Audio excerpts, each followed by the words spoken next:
Let me give you one small example of why Valve, being a privately owned company, is a net positive for the gaming industry over all of these other companies that are controlled by shareholders and publicly traded. This is the Valve Steam Deck, and this thing kind of kickstarted the portable gaming PC handheld craze, and honestly is still a fantastic piece of hardware, but this is not the example of why Valve being privately owned is a net positive. No, this is an example of why Valve being privately owned is a net positive. This is the case for the Valve Steam Deck. Now, why is a case a net positive? Well, let's say I want to go traveling with my Switch and I want to put it in my backpack. Well, ooh, that doesn't look super protected, and down there, oh, I bet that's going to cause stick drift. So after spending $350 on your Switch OLED, you're going to spend another $20 on a hard case so that you can travel safely with your Switch. Hard case.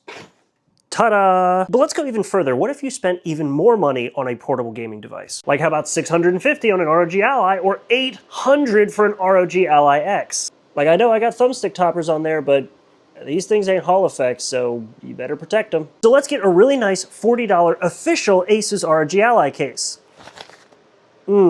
That's not protective. Yeah, so $40 gets you this really soft case that doesn't even have a spot to put your charger. No, unfortunately, if you want a hard case, that's $50. So at that point, I just gave up and spent the extra $25 on the D-brand case because it's way more protective and it has a proper travel cover.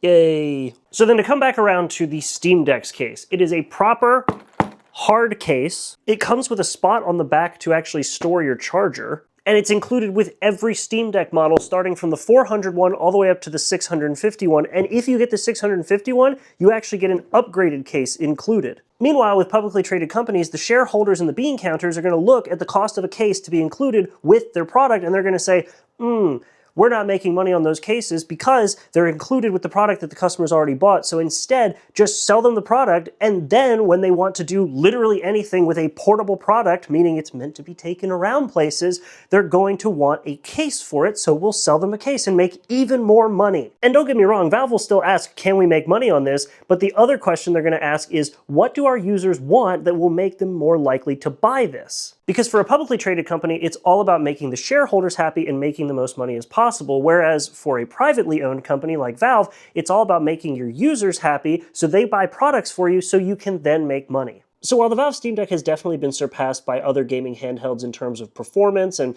hell, even battery life and other aspects, it is still, in my opinion, the most customer-focused gaming handheld on the market. And that is why Valve, being privately owned, is a net positive for the gaming industry.